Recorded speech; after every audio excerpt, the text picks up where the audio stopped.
Did you know what the longest road in the world is? This is the Pan American Highway, and the journey begins in Alaska, USA. Then, the road crosses Canada, traversing the western provinces and continuing south through the entire USA, covering numerous states from north to south, and enters Mexico. Next, your route will lead you through Central America, starting with Guatemala, then moving on to El Salvador, Honduras, Nicaragua, Costa Rica, and finally reaching Panama. However, the highway is broken by the Darién Gap, a dense jungle region, and you can't cross this gap with normal transportation, requiring specialized vehicles or alternate methods to traverse. Upon reaching South America, your journey continues through Colombia, crossing the Andean mountain range. It then moves on to Ecuador, crosses the highlands and coastal areas of Peru, proceeds along the length of Chile, which runs parallel to the Andes, and finally ends at the southernmost tip of Argentina, near Tierra del Fuego. Despite the interruption at the Darién Gap, according to Guinness World Records, this is the longest road with a total length of about 19,000 miles.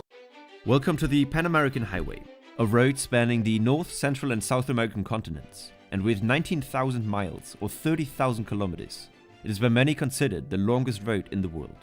Traveling across it takes you from Arctic climates through arid deserts to tropical rainforests and back to polar tundras. Originally designed as one continuous road connecting all three continents, over time, every participating country maintained jurisdiction over designating, building, and maintaining their stretch of the highway, leading to today's version being a diverse network of highways with strongly varying quality, safety standards, and things you can experience along the way. The original idea of a Pan-American highway comes from the United States in the 19th century, which wanted to connect the then rural and disconnected Central and South America through a transcontinental railway system to establish new trade routes and to allow for easier political power projection south of Mexico. The idea never really took off though, until the US auto industry started booming in the 1920s and lobbied for the revival of the project to open up new markets and supply chains to the south. The first concrete political action was taken in 1937, where the 14 countries through which the proposed highway would lead signed the Convention on the Pan American Highway, requiring the participants to achieve speedy construction by all adequate means. The first country to complete their section was Mexico over 13 years after signing the treaty, with a stretch from Nuevo Laredo to the Guatemalan border, and in the following years, the rest of the Central and South American countries followed suit. With the Pan American Highway being an idea of the United States, they have largely funded and developed the road building in the Central and South American countries. Over decades, hundreds of millions of dollars were put into everything from the initial surveying to the construction of roads, tunnels, and bridges, which lead to the completion of the final stretch in 1963. Today, the official route, which is explicitly marked as the Pan American Highway, is only the section between the Mexican border city of Nuevo Laredo and Buenos Aires in Argentina. The US's and Canadian section has the clear start in Prudhoe Bay in northern Alaska, but due to the lack of an officially designated route, several states claim their section to be the official one, leading to a total of 4 north-south highways, with the routes through Denver and Dallas being the most recognized ones. After the southern Mexican border, the Pan American Highway passes the capitals of all 5 nations in Central America, as well as its highest altitude over the Cerro de la Muerte in Costa Rica. The mountain, which translates to the Mountain of Death, got its name from before the construction of the road. But landslides, tumbling rocks, poor visibility, narrow roads, potholes and unpaved road sections are still making it deserve its name. The Costa Rican section of the Pan American Highway is generally considered the least maintained stretch. But if you were to actually want to drive from North to South America, this isn't even what you should fear the most. Following the highway from Costa Rica into Panama, you quickly notice that Yavisa will be the end of your road journey for now. Just behind the little Panamanian village lays what is known as the Darién Gap, or the Darién National Park. The 100-kilometer stretch to the next Colombian city is full of steep mountains, swampy marshland of the Altrado River Delta, untouched and mosquito-ridden rainforest, and thousands of indigenous people who call this region home. No paved road has yet been built here, and despite the best efforts of the US, this will most likely stay this way for the foreseeable future.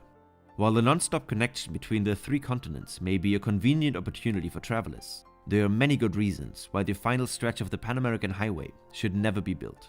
Firstly, the region is the livelihood of many indigenous people and contains an extremely diverse and fragile ecosystem, which is one of the very few forests which has not been jumbled up by civilization yet. Also, the geographical barrier between the continents contains the spread of tropical disease. It prevents drug trafficking and its associated violence, It prevents the cattle-borne foot and mouth disease from spreading to North America, and finally, the construction of the Pan American Highway in other parts of Central America has brought with it severe deforestation of the rainforests surrounding the highway, which is not something the Panamanians and Colombians are very fond of. Travelers typically use ferries from Panama to the Colombian city of Turbo, which is also where the official Pan American Highway continues its course southward. Traveling along the South American Pacific coast through Ecuador, Peru, Chile, and finally Buenos Aires in Argentina, the official route finally comes to an end.